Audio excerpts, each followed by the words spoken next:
What's up, Dugout dancers? We're starting. We got I got Eggman. I got double Ludion because I messed up the screen. Sorry, that's not. Oh. Ludion too. But we were promised What? Eggman. What is this? We promised Eggman got two of me. Oh, well, we messed that up. We'll fix it, but it's fine. We got the weekend beta battle event here at the Dugout. We got to work with, once again, Eagle X made this happen, let us go through it, and thanks for the people at Dugout for letting this happen as well. I definitely appreciate it, and I got Eggman, I got Ludion. Yeah, no, Eggman, or Ludion is a huge fan, so if you guys want to introduce yourselves while they shuffle up, Ludion, you go first. I'm Ludion. I'm now also a Gundam judge, which is really exciting. I have a lot of hype for this game. I'm very excited. I think it's a very refreshing game, and Gundam's my favorite franchise, so I'm really happy to be here today. And second, Ludion. Yes. So yeah, I'll be the inverse where, I play one too many card games. So what's one more in all of it? And learning about Gundam, the lore, and honestly just how well they mesh that in the card game's been really fun. Bandai's usually really great at making the characters match what they do in the series and stuff and make it really thematic, and I think this game is no different from that. All right, so we're gonna the players are getting ready. Where it's gonna be me and Ludion. We're gonna do pairs of two for commentary for the rest of the night. So I'll see you guys. We'll see you guys then. So we'll just switch to the gameplay screen and off to the races with it. And here we go. What do you expect to see here, Ludion? From seeing a couple events, I'm expecting like blue-green aggro to be more prominent again, as well as maybe some blue-white control. But it's been really interesting, right? Because we've been seeing a lot of people playing the beta events, and we've seen the meta shift kind of multiple times, which is really cool.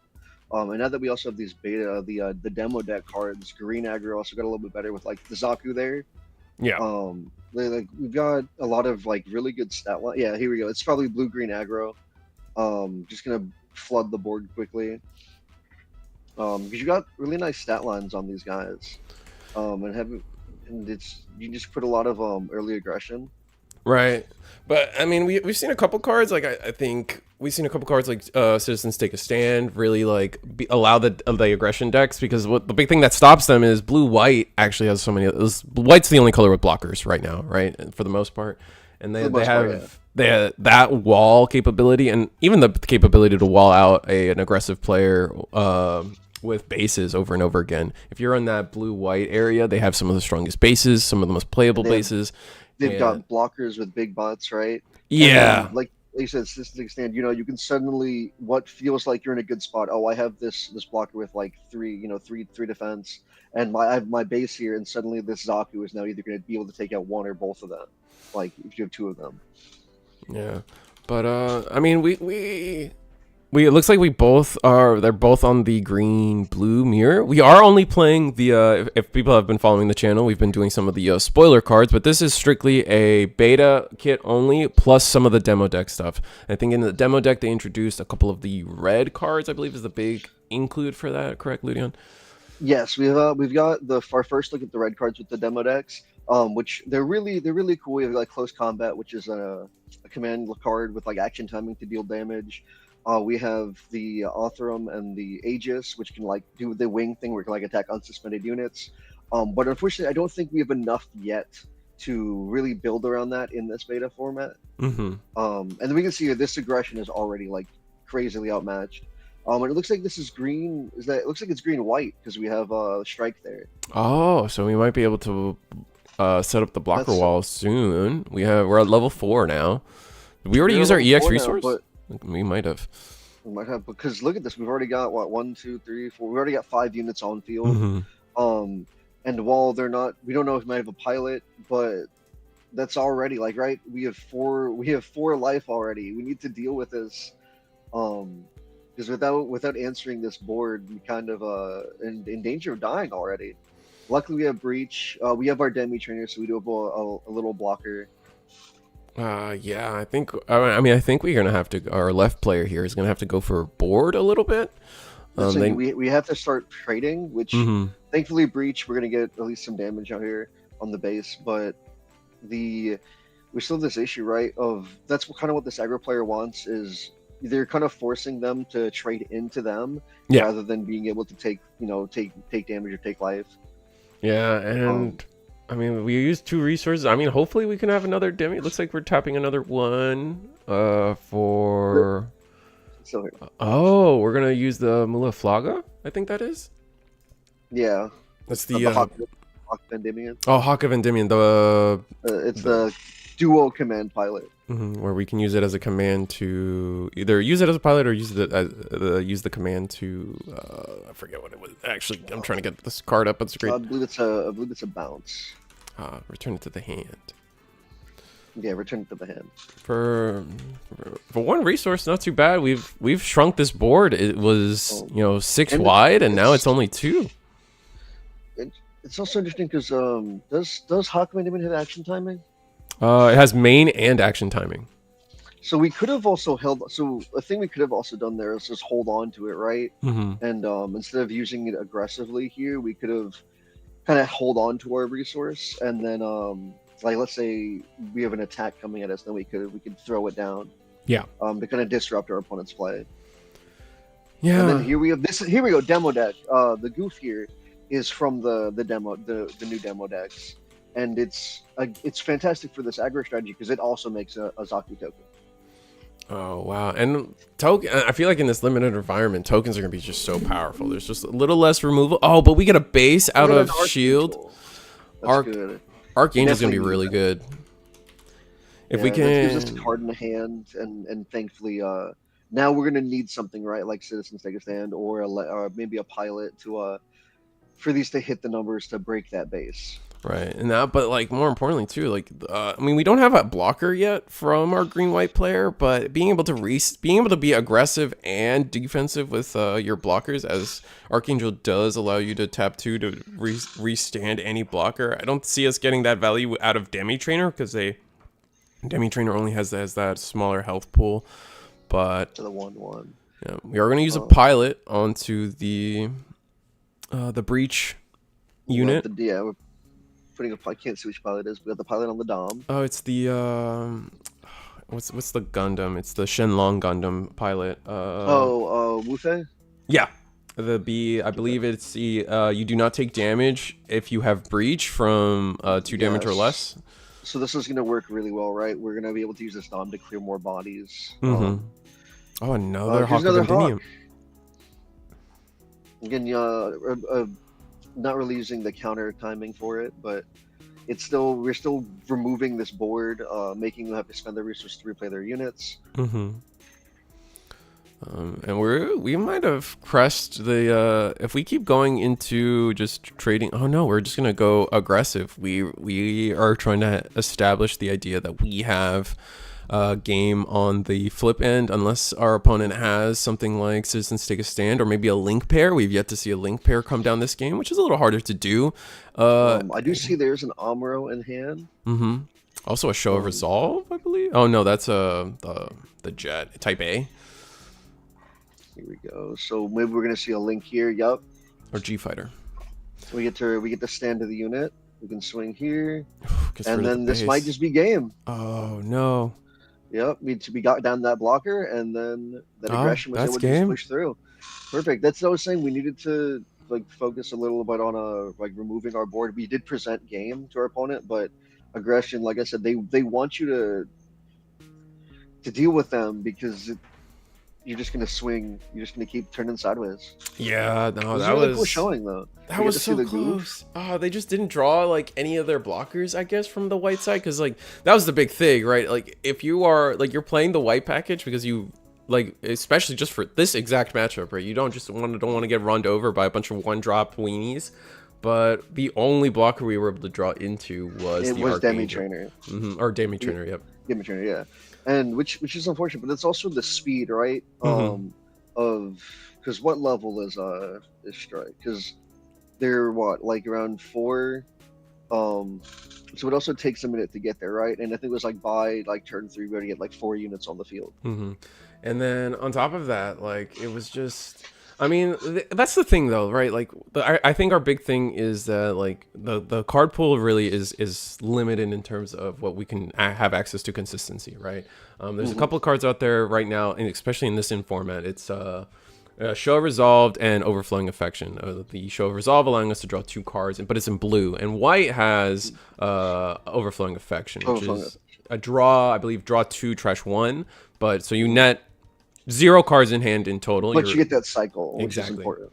So the quality of your hand goes up because you're throwing out the cards you're not going to need, and potentially we didn't see either of those cards from our white player. Those cards we just saw, like just right this hard drawing, and we really just didn't have the gas there. Like Archangel did come out of life to kind of help us, but it just wasn't enough. Yeah, and the Amuro Ray being the getting rid of our one pilot. I think we were really hoping to not. We weren't expecting the link pair, and then also our blocker losing our blocker in the same instant is a little rough. But it looks like that's one of like the nice benefits of the blue stuff there, right? Because you have in the mirror of like when the tokens are rested or come to rest, you have things like the gun tank, right, to ping them and knock out tokens for free.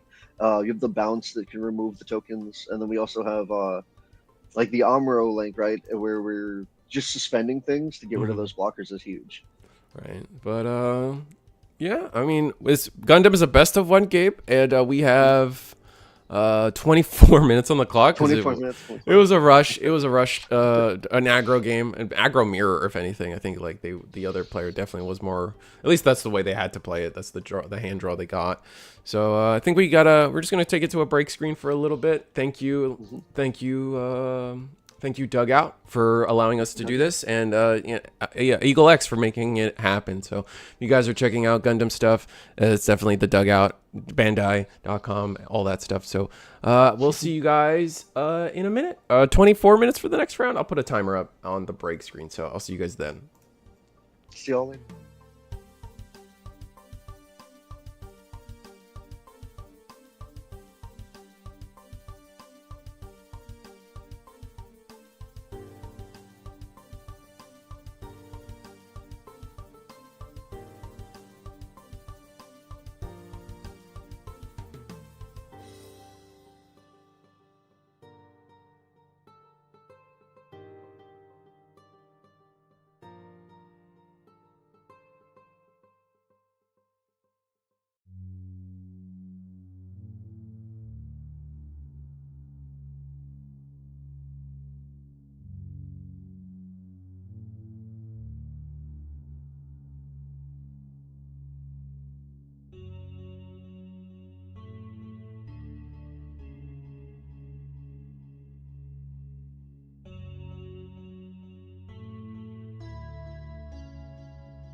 going. What's up? Hello. Hello. It's me. It's Risu and Eggman. How you doing? I'm well. I'm looking forward to some games here. Round one was pretty quick, right? Kind of the nature for I think this beta set is that we've got a lot of quick games and a lot of longer games too, right? Right, because that round did go to time. Like I know we didn't interact with chat for a little bit, but we had people go into overtime. So this format can be bipolar, I guess. Very Yeah. But we've got 64 players today, beta format, so all the beta cards, including the new demo deck cards too. So a couple of green and red cards, and some new white cards too. So yeah, it's a pretty fun format. We've got the full release next month, and I know a lot of people are really excited for the launch of this game. And the starter decks are coming out pretty soon too, if not before everything. Fingers so. crossed. Anime Expo's down the road from me. Line up at 2 a.m. Oh, that's gonna be exciting. Yeah, super excited. I don't know if you've seen it too. Have you seen the their premium box like thing they have too? The one that comes with the micro the Gundam assemble, is that the premium box? Or No, is there... it has like 10 unique resources for kind of like 10 different factions from Oh, the that's universe. so cool. I did not know that existed until like a couple of days ago. I'm like, all right, another 70 in the hole. I'll get that for sure if I can. But, the resource looks really nice. Resource customization is going to be one of those things that is really going to be fun for people. Like we see it a little bit in their other card games, but just being able to like, oh, I want all of this one hero UE resource, right? Or like, oh, let's get one of every character from Wing Gundam, etc. Like that's just going to happen, and it's going to be so sick. Yeah, and like there's just so many ways to do it in this game, right? We have already EX bases, right? We've got like the standard one on the right, and the one of the ones that we're fighting for today on the left, right? Oh yeah, the EX base is the RX-78 on the left here, and then also the EX resource, which I think is something that can be generated multiple times over depending on the card. Have up to 5, I believe, is the official ruling. So right, so you could potentially have 5 different EX resources, or just the one based on your deck. Yeah, you can have that. I know tokens are really important in this game, right? So I would not be surprised to see all art tokens. I think that's something that's really cool about this game is that. Like Gundam miniatures themselves, there's a lot of ways to like customize them and give your kind of play set like a custom paint job kind of thing. I mean, it's custom paint job, but you can use the Gundam assemble tokens as your tokens in this game, which I think so. Like I was saying, like the starter decks even come with some of those cards too, or some of those model kits too. Yeah, and looks like we've got, honestly, like a pretty standard start for 2 non-aggressive decks for this format. We've got just the Strike Dagger there, 2 costs, 3/2, pretty good at getting rid of an EX base on the other side. That's something that I find, speaking of doing damage to bases, I feel like oftentimes in like at least a lot of the practice sessions that I've seen and other events that we've covered, people try to only go into a base if they know a single attack is going to be able to clear it. And I feel like that's oftentimes people lose their tempo when they focus so hard on doing that. If let's say you have two attacking units and they have a 5 health base on the other side, oftentimes I will not see those players attack for multiple turns with those 2/2s into a base just to oh well, I gotta clear the base at once, but you lose so much damage over the course of turns when you do that. Yeah, and well, this game's, I mean, we're both still figuring it out too, I think, of course. But like the battle math for it is really unique. The way we try to trade looks like we're just gonna go, the the star deck special, right? Gundam into Amuro Ray, get the rest on the blocker. We will the be link able to pair clear as it well if we want to. Yeah, very nice there. Oh, so yeah, with the link pair, they're going to be able to have attack with their unit immediately and just clear the launcher on its first swing. Never getting the block, and then we get to repair 2, so we only have 1 damage on this Gundam. Repair, I don't know what your favorite keyword in this game is right now. I think mine is probably repair. I think that's the one that goes it's really tough to get it set up, but your repair is definitely, like, you can see your opponent just be like, well, I can't get rid of it. It's just gonna repair up. Like, right, that's like the card where, like, if you want to do some, like, emotional damage, repair is like one of the ways to do that. I think Breach gets there too. It's like, oh, I lost my guy, and here goes my base. And we do have the blocker there Link paired with the Kira there, being able to get the trade. We don't do as much damage just because it does give the AP -2. So we do have I think 2 health on that Perfect Strike Gundam right now. Yeah, no, it looks like 1. Oh yeah, no, the Kira gives extra health, so 2 health. Yeah. That's the one thing I'm still tracking, is the ability that pilots have actually bump up your stats is something that is still something to track, especially since damage is permanent. I still find really unique to Bandai card games right now. For sure. Yeah, this is like the first game in a long time where they kind of focus on that kind of numbers. And looks like we're just going to do another link pair here. We're going to do the bit on form version of it and have the Suletta there so we can attack and get a resource back. Again, I think Suletta is like a little bit underused in this format a little bit because there's just like not as much stuff to use your resources for. But main set next month, I could see this card being super cracked for extending our plays. Especially when we get more of those, we get a lot more of those Gundam aerials that have, main effects that allow you to use your resources that aren't necessarily going to be used to play cards. You can get an extra effect out of them. But like the fact that Suletta gives an extra HP to the unit kind of allows these blockers. It's like why we see it used in white a lot. Is just to make these blockers get to block 2 attacks instead. Can definitely change the battle math for a lot of people. Looks like it is just a blue-white mirror. Yeah, I think it's a blue-white mirror. Yeah. So last game we didn't see a lot. This one I think we're threatened to see most cards in both these players' decks. Oh yeah, the blue-white mirror is definitely famous for just the ability to just turtle up and just live behind blockers for multiple turns a game. It's really going to come down to who sees the better trades early, who sees the better 2-for-1s, or maybe even Archangel aggression can kind of flip the script on a lot of things here. For sure.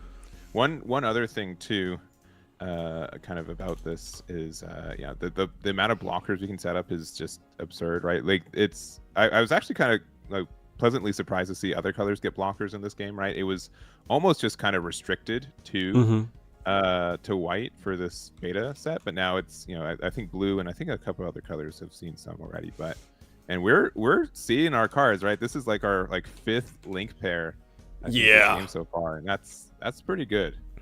We got the Gundam MA form down, and also when paired, you get a draw, so it actually replaces when we got the extra draw here. So we go for 2 for 2, but theoretically we actually plussed a card in that exchange, which is nice. Oh, and white base comes down. Speaking of ways to use up your resources, it's always a little bit tricky. Like it feels a little bit bad in this spot just because I'm like I can set it up, but if they remove it, like that loses a lot of value I was able to make otherwise. So now we're like really wanting to draw 2, very nice. Overflowing affection. One of the I read this card and I was like, oh my god, draw 2 in so many card games can lead to a lot of things. Yeah, it's probably for the best. If that card had burst, oh boy, like even if it was just like burst 1. And another Amuro here. Yeah, I think like this is the right call. It's a little bit expensive, right? Like you don't get the link, and Amuro is really good for getting rid of blockers, especially in this mirror match here. But white base just generates so much value that you'd rather. Yeah, we'd be able to start our turn with a 3/3 Gundam token, which I mean, just infinite resources that aren't coming from hand, especially in this limited environment, is just gross. Oh, bit on form once again. No. Sorry. No. Okay. No. Sorry. The strike. I mean, it doesn't really matter. We're gonna just gonna reuse the order. Yeah. Ale strike coming down. The white legend rare for this format. I like this card. This card is nasty. I think this card is good because it links with Kira. If it didn't link with Kira, oh really? But this scenario here, nasty. And our player on the left, they've just seen everything. I'll be honest. Like they've been able to use their resources correctly. Another white base, but it doesn't matter because you just get the removal. But you do at least get like a card draw from it. We haven't been able. Our shields have not been touched by the left player at all. Yeah, that's rough. All right, and a draw 2 trash 1 here. Show of affection or overflowing affection. Overflowing affection, yeah. And I see a white base. Oh, we're actually getting rid of it. Wow. Okay, and then playing out the gun cannon there. It's interesting that we got rid of the white base and maybe preferring. Well, I mean, we've just been dumping clip of our hand the whole game, so surely we're running out of cards. But our opponent on the right might have they got one extra draw, right? And they haven't been link pairing as much, so they should in theory have a little bit more of a hand to combat this scenario. But with only one shield left, like, this might be just too many attacks. Yeah, and something like, we play a lot of Bandai card games. Generally speaking, like it's really tough to not take damage throughout a game, right? And generally you're kind of rewarded for it. And you're kind of rewarded in this game too, but yeah, the fact that we've just been so aggressive, you don't always want to pop the EX base because you know that they're likely going to try to play a base as well. Stuff. Or we might have lost the feed. Is that? Oh, maybe. Or I might have at least lost. No, we definitely both lost the fleet. They're frozen. We'll see. We'll go to tech support. Eagles. See if we can get that fixed up. We'll go. So you guys are looking at something. You can look at us. Yep. But I can't imagine this game lasts too long. We could hopefully they just wall up and then kind of lose themselves in it, but we could see that could be our play on the left definitely has all the momentum, hasn't really left, missed a beat, and I'd be a little bit demoralized on the right because they have every answer, and they've been doing really, really well with it. Yeah, but speaking about the shields thing, this is going to be one of the first Bandai card games that, not the first, but one of the first Bandai card games where you can attack shields with anything, right? Oftentimes there's usually, if you're attacking to a person's life resource, shield resource, you usually have a response as the defending player. You can counter out, you have a set requirement to even be allowed to attack is another big thing. But here, a 1-drop is the same as a 5-drop sometimes, or 5 attack is the same. And that's reminiscent of a different card game, but like it's interesting. It gives texture to rush mechanics, but also how do people feel about rush mechanics? Maybe people don't like losing that quickly. So I don't know. It definitely changes math, and I really do like a lot of the key decisions for this game in particular. Like again, bases coming out of life, like they are, like the fact that it just gives everyone like a chance to recover, right? We saw it in game 1, like we almost were able to stabilize because we did get a base out of our shields like that. So that's really strong. I don't feel like the cards are like the bursts are like too randomizing right now outside of that. So like you can't like get, be super ahead and then this like lose a lot of momentum because you hit like a really strong burst in your shields too. So all of that, like I feel like this game is really balanced. Obviously there's a reason people are still enjoying the beta format even though it's been around for a couple months at this point. And being able to and we've been seeing some sneak peeks for some new cards. Star decks have been fully revealed. We're getting close to the final set reveal as well, which is interesting. Everyone's getting their LRs, legend rares in this game being surprisingly no secret rares, and we got our camera back. Fun. Okay, cool. Let's go. I don't know how he did it. It didn't unless they stopped playing, right? This actually, how is this working? We got a bid on form. I guess we did stop playing or something. Thank you. I appreciate that. Love that.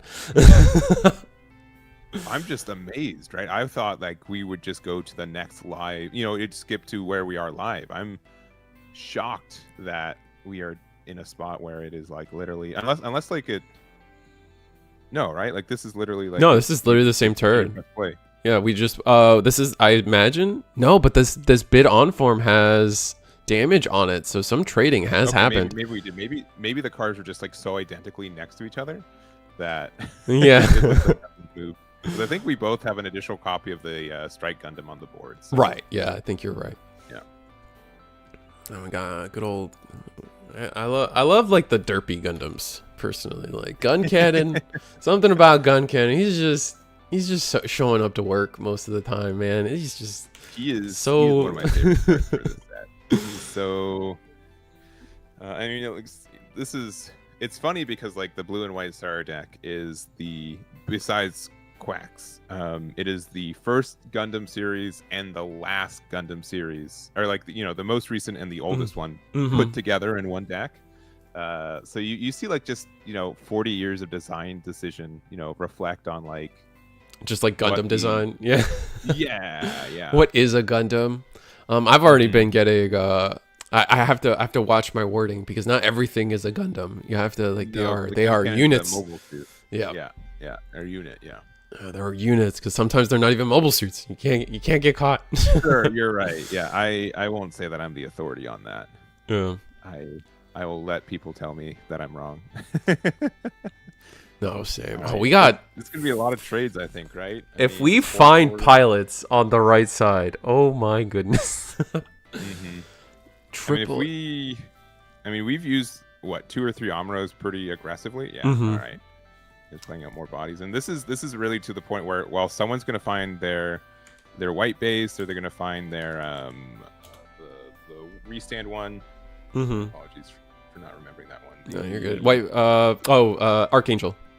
Archangel, yeah, because that will let you attack and restand. If gun cannon, if you have like another Amuro to do like a attack into something to trade, and then you have like your repair, so they have to deal with it again. That can be really good. All right, but no, we're just gonna kind of block up. Yeah, no, this is what the blue-white mirror can. Basically, the trajectory of the matchup usually is this situation where it becomes really difficult to block, to attack anything, because like with these blockers, you're gonna most likely you lose that unit if you don't have a favorable attack stat, like as this launcher can't really attack into these ail strikes because you'll lose you'll lose your blocker and your attacker, but they get to keep both essentially. And that gets too rough. However, we have the advantage of just having more life. 3 blockers to our 4 attackers. There's a world where we could just keep swinging and eventually just make it across the finish line. But we got to think about our plans over a closer multiple turns here, because if we attack here, then we won't have these attackers next turn. Yeah, and this is honestly like I kind of like getting to these scenarios where we kind of get to a bit of a top deck war. I think it's really fun. I know like maybe a high competitive level it can get kind of stressful in those scenarios, but getting to these points where you're like, man, I've been piloting well, I've been doing it, what I need to do, and now we can kind of see, all right, who's better with minimal resources a lot of the time. It's just fun. I have a lot of fun with it.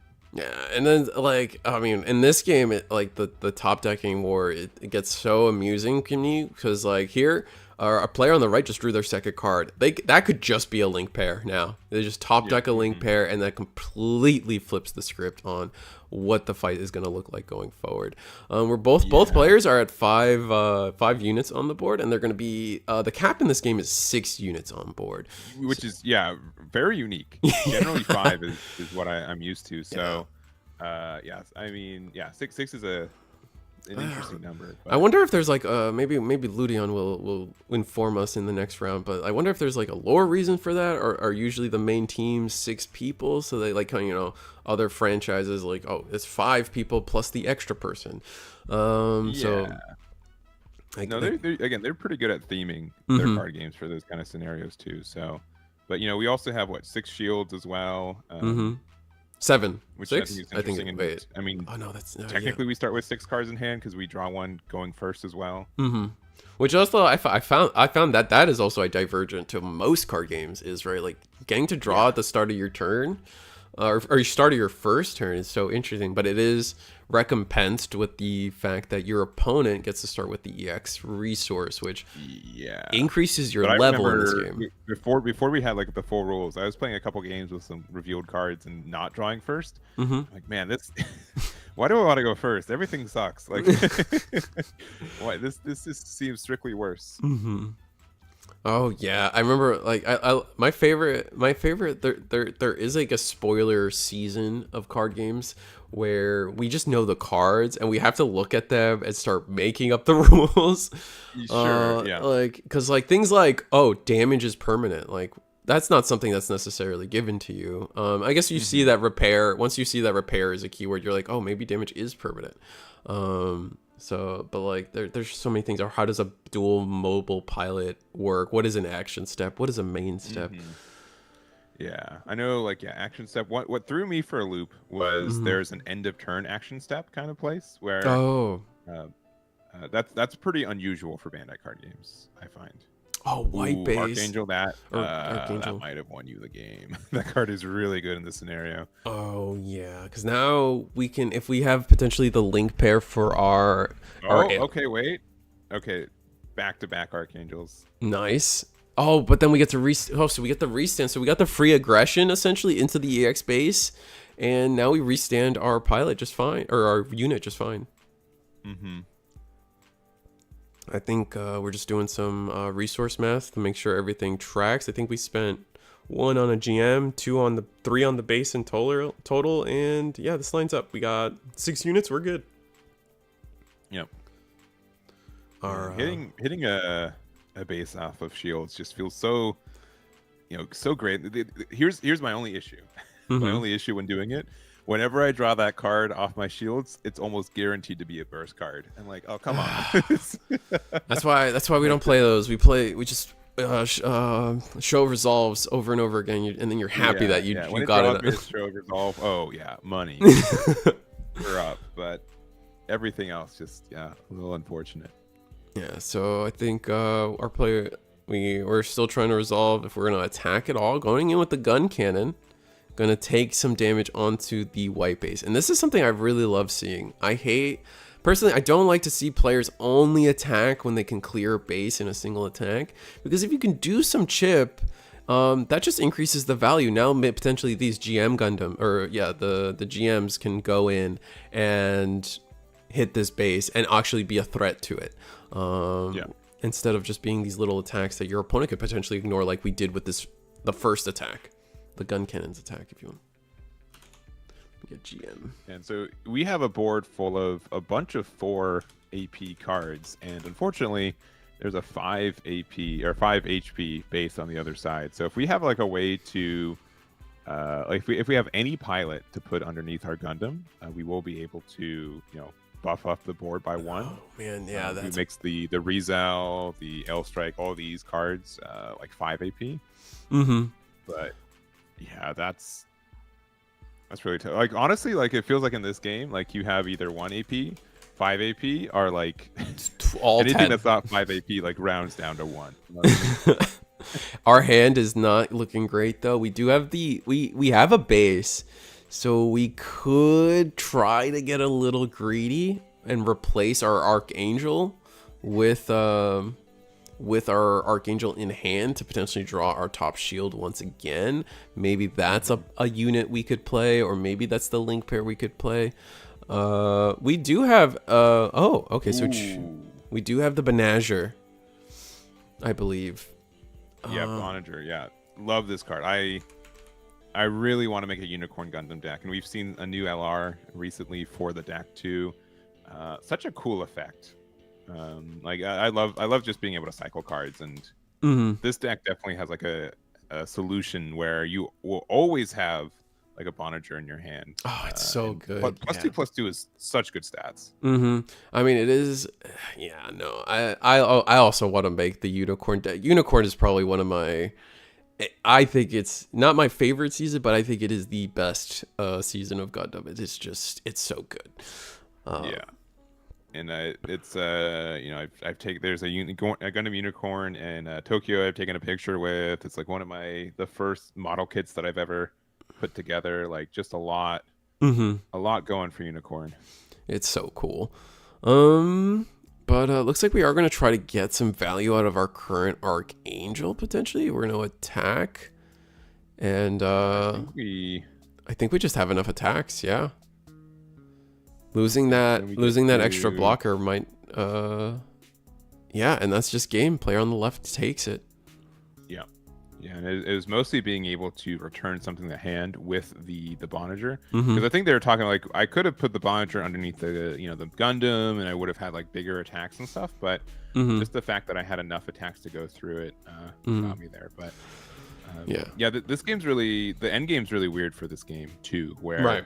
you can be like you could be losing the entire time or just behind the entire time. But if you're able to stick a board and your opponent runs out of resources, it doesn't matter if they're at like 5 shields or 10 shields, right? Like you just get to hit them all the way down, and there's not a lot of interaction, at least in this beta format when that happens. No, absolutely, because it's just like, I mean, you just, like you said, you start with 6 shields and you can have up to 6 units, and in those like tight scenarios, like every attack, like I said, like we also said, any one AP is as good as 10 AP sometimes when it comes to just being aggressive into the win condition of the game, which is attacking your opponent directly after all the shields have been gone. So Yeah.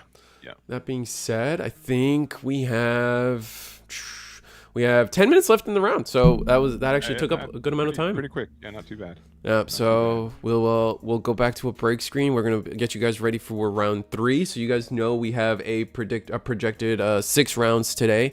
And our winner gets the EX base with the RX-78. Yeah. We saw one of our players have that now. You also get some top 4 will be receiving the sleeves. Let's see if I can get the some sleeves look really nice.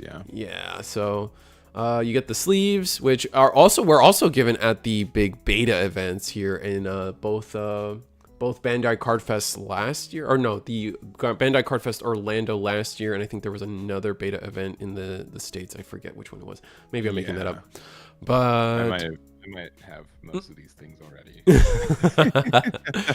but it's nice to see that like they're making these more available, more people can get it, and it's not just exclusive to a singular event that got instantly sold out and no one got a chance. So yeah, and I think that it's good that it's this is like a good kind of event series to kind of remind people and lead up to the full release again in a couple weeks. And with that said, we'll cut it to a break. So we'll see you guys for round 3.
All right, we're back with round number 3. I think it's going to be identifier for a beta event where there's going to be a blue-white mirror that goes to time. I think every round. I think that's going to For be sure. a hallmark for this.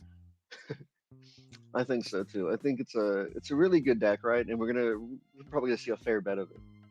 Yeah, I would say it is definitely the one of the stronger decks, right? It's if it's not your play style, you don't play it, right? I think that there have been some like aggressive builds that have been able to break through and be very strong with it. We've got round 3 going into this. This is something also unique for Gundam compared to other card games I follow. It's really difficult to actually know what a matchup is before you start, and that's kind of like a bit of the metagaming for it too, right? Like it's really hard for you to know unless you know what your opponent's playing on what you should mulligan, right?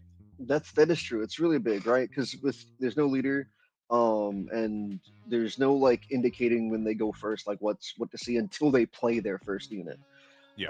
So it's hard to know what to mulligan for, to really watch out for, what you're playing ahead, I should say. Yeah, Um, I'll definitely try to do some metagaming where I have like some Soletta sleeves, and then I'm like, no, I'm playing Xeon Rush. You kidding me? yeah, of course. You pull out, you get that beautiful new playmat that's coming out with Soletta. Oh yeah, You yeah. you're decked out in all Witcher Mercury, and surprise, we're playing You're just like only Mobile Suit Gundam. exactly. So, and that's also something. I mean, if we are in like top cut scenarios, right? There's some spots, but like if you don't show like the second color of what your deck is playing, that can be huge, right? That can be something that 100%. dictates like how your opponent reacts. Yeah, like let's say you're playing blue here, or white, you have your gun cannon, you have your demi trainer. We don't know what their other color is. Maybe they'll Yeah. have like a few, like they'll pass turn with action points open, or resources open, and suddenly you're getting hit by an action timing command card in a completely different color. I think that could be really really cool. Yeah, and so we're letting it known immediately that we are a blue-white deck with the gun tank as well as the strike dagger. So no surprise there. I mean, it's a little bit less of a thing when there's only 3 colors in this format. On release, there will be 4 colors, and then set 2, we're having a 5th color, I believe, right? We're getting purple, which is also really exciting. Yeah. So when we're in these formats where just like I have like no idea what my opponent's playing, I have to kind of like when mulliganing is like I just have to play whatever I think is best. There, I think can have a lot of variance because of that too. Yeah, I think you'll probably lean to like going for like when with mulligan, like just trying to make sure you're on curve. Oh, that's so good. Yeah. Being able to this drill blade, able to just being able to get rid of that demi trainer immediately. And we've done a good job. So of like I think Risa mentioned it earlier of like being afraid to swing into a base because I can't destroy it right now, but because that the burst of getting that Kira is really good. But because we swung right with the at the base with the gun tank earlier, now our strike dagger was able to clean it up and get that damage in back with the gun tank. Yeah, and like the Garibaldi, I know a lot of people have been playing this one just like as a good way to get tempo back on our board. I mean, our play on the right definitely has a tempo, right? We are ahead on shields, we're ahead on board, we're probably behind on hand, but we've such a established board, right? Yeah. And its style line is really really powerful to it for. All right, I think what to do here. We are level 4 with an EX resource. Then how do we do, right? Because our base is gone and each of these is presenting damage. Mm-hmm. Now that's the fear of the. Careful, we can go down to 0 shield, to 1 shield if we don't have to search all these cards. It's scary, right? And everything here also has at least two health, so that also makes things kind of different. Because like we can see like there's a gun tank in hand, right? But there's nothing for it to pop. So we have to figure out like what's the best way to really mitigate this board state that they have. And unfortunately, if we can deal with it, it's also we're using our resources just to punish our opponent. We're gonna be using our EX space, EX resource. Yeah. So it's expensive, right? It is a real decision when to use our EX resource. I know some people use it too quickly. Some people they're at 10 resources on the EX resource. They still have it. Why did I not use this? But being able to use this to potentially like do a good trade into the Garibaldi is great, which I think is what we're going to be doing. I think this is a great idea, right? we're able Yeah. to kind of get some favorable trades here, and reduce the damage that we'd be taking next turn. Yeah, and it looks like we're going to decide to keep this healthier and probably just trade the Rizel with the Doll Ball Day. Yeah. Yeah, that makes sense. But like you guys also mentioned this last round too, where these gun tanks are still 1 damage, right? Yep. And 1 damage They are. is the same as 5 when it comes to your shields. It'd be a better 1 damage if Gundam was at a 1 HP like it was, but yeah, that repair 2 is pretty nasty. And like again, like if you don't prioritize removing this Gundam right Those now, repair. yeah, it's just gonna repair. It's gonna be healthy again. It's just a lot of value. I think you guys mentioned your favorite keywords, and I have to agree. I think it's such a for a game that emphasizes trading and like fighting over the battlefield with your opponent. So anything that lets your units like continue to stay on board is just huge. Yeah, and when I started playing this beta format, I'm like, oh, thoroughly damaged, definitely, super good pilot, and it's helpful. But now I'm just more and more like, man, Kai's Resolve lets me do some really good trades sometime. The fact that it has like the AP +1, like they're keeping my units healthy is fantastic. And I know once we get more knowledge in like what people are playing, when you're like, well, if I'm at 6 HP, I know that they have to use at least 2 things to get rid of this. I can probably be greedy and heal here. Yeah, I really like that. We're just trying to think of what to do on our left side here. Without any bases, we're still in danger of damage. We've got our opponent has our blocker up on our right side. Mm-hmm. And it feels kind of bad to play these gun tanks without, their on plays actually doing anything. Right. That's the issue we have here is because we have these. Each of these are at 2. Gun tank, thankfully, having that 2 HP, is really preventing it from being able. There we go. Yeah. It worked out. I know it didn't feel great. It was expensive, but just getting the value you're giving off of it the back to them, right? Like that's Yeah, also the kind of stinky part. Yeah. But at least your opponent has to again spend the resources to play it, right? Yeah. It's rough because we only have the 1 blocker, so now that because we've sent it back, we are able to now mitigate that, right? And unless they have a way to tap down our perfect strike, we're at least safe from damage for a turn. Yeah.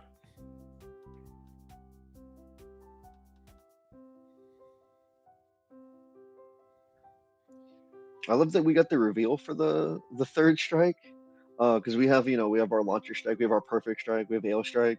But we didn't get sword strike in our demos, but we finally got it revealed in our in the leaks. Yeah, and I know, Strike Gundam in particular is, all about like, kind of different stances and forms, or you would probably know the better terminology for it. It has like this. It's really cool. It's like this backpack system where it gets to decide if it wants to be like this long range unit, this more close combat, and then we have the perfect strike, which is just all. I love that unit. It's just all of the backpacks in one. Yeah. And the theming for this game, continues to just be fantastic. Yeah, so far everything's felt really, really good thematically, and I really appreciate them for what they've done with that.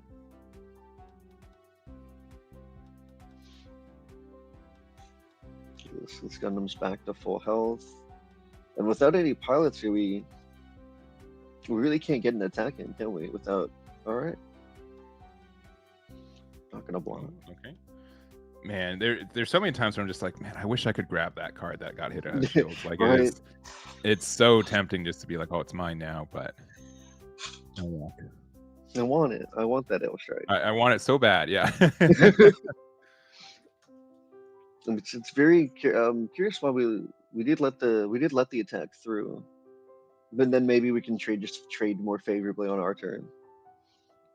Yeah, because we just have a 3-4. I mean, I think damaging our blocker doesn't do a lot.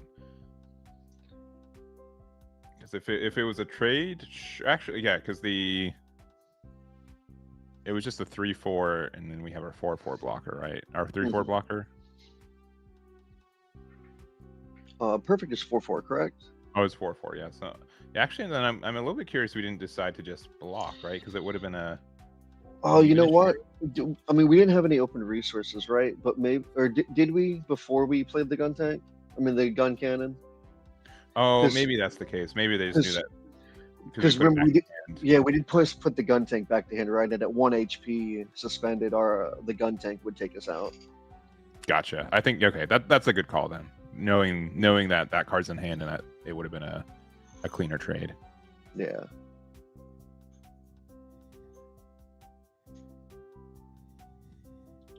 So interesting. We're swinging. We're finally trading here. Again, repair is so good, keeping So good. our RX alive. Yeah, right. Like it's been a 2-card investment, but we've been able to get rid of what at least 2 cards on the other side already. It's been fantastic, and it really showed that we made the right call, right? Spending that EX resource on this unit, on this pair, Yeah. this link unit. You're definitely trying to think of what to do here. We've got what 3 resources left.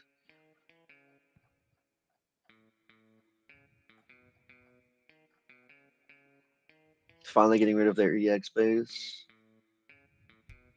Getting some damage ourselves.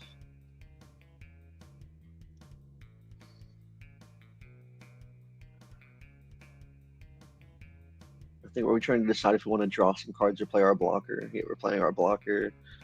Because it is scary, right? Without our blocker, we're still only at 2 shields left, and like this gun cannon, and the link unit clears all of them. Yeah.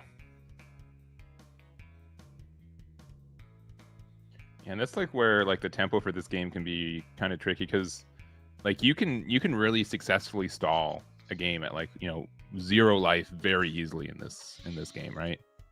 Yeah, Like I think that that's last little bit of damage is so expensive.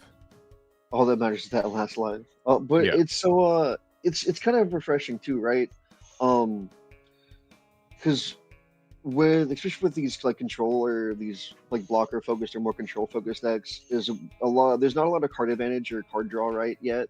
So we can easily end up in those top decking scenarios. And if you're the one that's set up at that point, even if you're super behind in terms of like shields, you can completely swing the game in your direction, right? Because you have Yeah. that developed board already. It's so funny, like we have so many bounce effects going on between both players, and as neither player is playing like a token deck, we're kind of missing like the best part of the returning to hand, being able to just like if this like against like the green aggro matchup when they're playing their Zaku tokens, you're able to like just fully it's just free removal instead of sending it back to where they can play it again. We're pairing Kira to our perfect strike.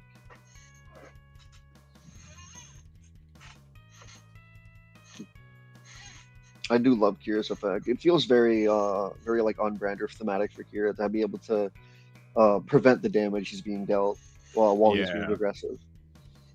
Yeah, right. Like there are some scenarios where like that's better than repair, or like something that we don't have. I think in beta that's going to be way different in when the first sets are released is the action step getting fully realized, right?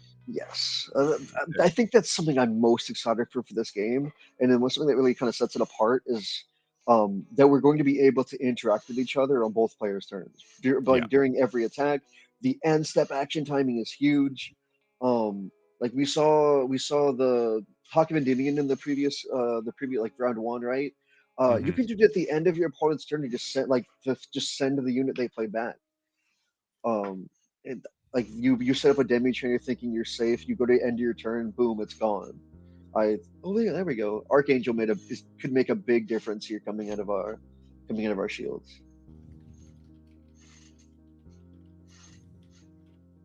But sorry, I didn't mean to cut you off. Were you going to say anything else about the action timing?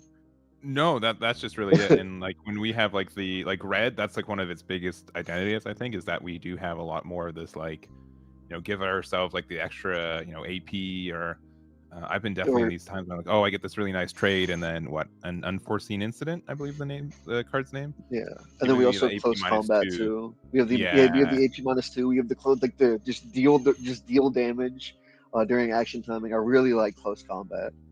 Hmm. Um, they're just I really appreciate those cards. Are like those like almost like combat trick cards where you make your opponent think they're going to get a favorable trade, like you said, just to like the just to sweep it out from under them. Like no, only you're being destroyed here. I'm really curious to see the action step develop with the full set reveal. And we also have the aerial, right, that was revealed with the it's like pay two to I think it's like -2 power on a unit. Uh Yeah. Hmm. and both being able to have something that you can like being able to be like during action timing is huge. Yeah, I'm a big fan of like we have like the triple ship alliance kind of get recognized as like a real archetype. I think with some new reveals too. Those cards are really working together is fun. Yeah, I don't know. I really like this game that you can kind of have like an engine of cards that you like, and then you can kind of build around it pretty flexibly as well. Yeah, I really appreciate that. I'm a big archetypal like archetype focused player. I love that in my card game. So I like seeing a Hmm. lot of things like this one's a triple ship alliance. This one does. This one's benefiting Xeon units. You let you play a free Xeon unit. Yeah, And it lets you kind of build around, like you said, like an engine, and it makes your deck itself feel more thematic. And I personally love that. yeah. I love seeing my guys work together as intended.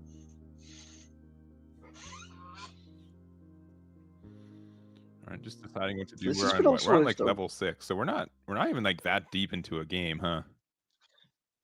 yeah. I'm saying we're not very deep, but like we've done such a good like both players have done such a good job at doing everything they can to mitigate what their opponent's doing, and I think it's a testament to what both of these players are like doing with the resource with the resources they have available. Like we've both been bouncing a lot, which of course is putting things back into each other's hands, but again, it's making it take longer. It's making the our opponents spend resources over and over Sure. again while we hope to develop our board.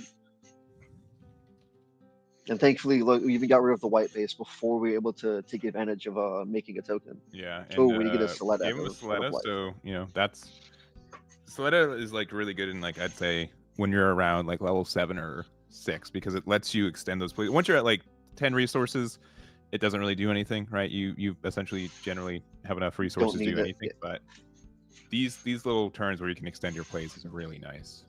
it's really big. It could be a huge difference between being able to play that extra blocker or not. And I really do respect Soletta giving that instead of giving an extra like more attack or being a pilot that gives you more defense, Yeah. right? It really you can really take advantage of that with a lot of the blockers.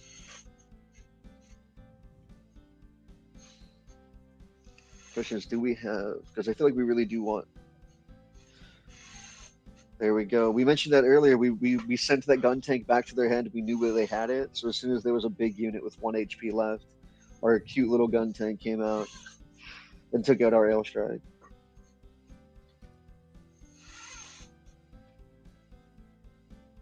But it doesn't look like we have any link units on our side here. We got the Archangel back. What can we grab? I really like that about the bases. The fact that they add a shield to your hand, Hmm. which because we have such little, or at least card draw currently, and unless it's a burst effect, you'll never see that card, right? Unfortunately, the cards in your shield like those are cards you're not going to interact with unless there's a burst effect, and just having bases be able to let us touch those cards, I think is really nice and really impactful. All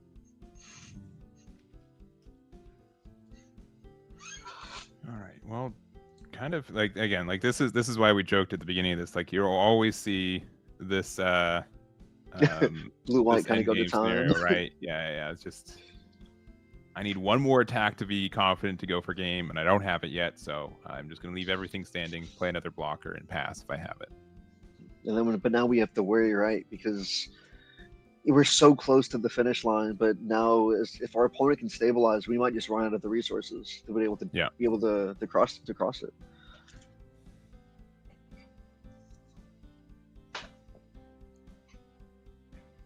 Um, And I think we saw some card draw right in our right player's hand, but like where you need to find the time to be able to play it because we have to be able to continuously deal with this board, or we're in Hmm. danger of losing ourselves.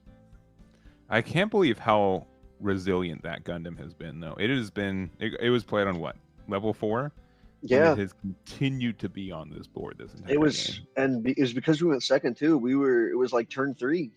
We spent our EX resources to get both of them on board, and it was just a brilliant use of the Yeah, and EX we resource. were really tentative about, right? Like, oh man, is this worth the EX resource? And I think at this point we can confidently say it's a well earned EX resource.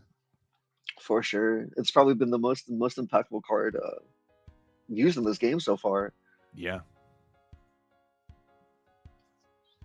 We're really unsure of what we're going to be doing next. But I can tell you see him thinking. Yeah, and this is something that I really like about this game too, is that it's you can't always play around everything. You know what I Mhm. mean? Like you will have to make some decisions. Like I don't think they have this card in their hand, and based off of like what they've done previously, and it's I'm playing around one thing is because I'm likely just playing right into another thing. Right, and you kind of want to do what's best for you at the moment, because when you overthink, right, like, oh, but they probably have the link unit, so I need to have a blocker. But like maybe if you don't do that play, maybe you have, like, if you don't play defensively, worrying about their link unit coming out, then maybe you would have had game next turn, right? Because Sure. you would have Yeah. swung. Yeah, or just like, it's always just like I'm probably too cautious. I'm like, is this worth using a pilot for? And then I end the game and I have like all these pilots in my hand. I'm like, what am I? What? I likely could have used one of them. It is scary. It's something that's like going to be interesting to see as the game develops. Is how we're going to be using our pilots and resources in the future. Where is it going to be worth it to be just start slamming down pilots on all of our units, or if we're really going to need to keep, like, hold on to them, right, for the correct moments. I also it's not going to be relevant in this match because neither player is playing tokens aside from potentially white base. But I really want to see players utilize the being able to pair token units more often, Sure. because it's such a cool thing that you can do, being able to interact with your own tokens, but also Yeah. in a matchup against blue, right, where their whole thing is bouncing a unit, and it's so impactful in a token because you're removing that token entirely. It doesn't go back to hand. It's gone. But that pilot under that token will come back to your hand. Uh, so I think that's kind of neat. Neat way to mitigate the loss of your opponent bouncing your tokens by pairing them. Yeah. And I'm thinking, I'm looking forward to like we don't have any link tokens yet, right? Not yet, no. No, But but we that could, could right? definitely be Um, something that they could introduce. because the and something interesting, the tokens have the traits, right? Like the striker Yeah. pack makes the strike with all of the relevant, like earth traits to work with things like Archangel and other units that are looking for the trait. So maybe we could see a link pair token in the future. Yeah. All right, we're just grinding through. I think it's what, it's 2 shields apiece. I think at this point, it's a little bit tricky to tell, but Um, I is that shields or is that our resource deck? uh, I, I think we've used the same color sleeve, which is tough for me. That is tough for me. But I think we've got 2. Like I think one shield is barely off camera, and then we might actually be at 0 on the left, right? I think we just have this blocker and oh And man, this base hoping to, there we go. There's our draw, hoping to see what we need.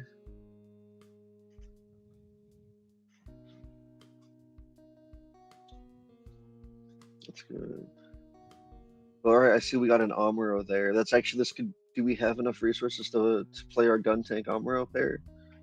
hmm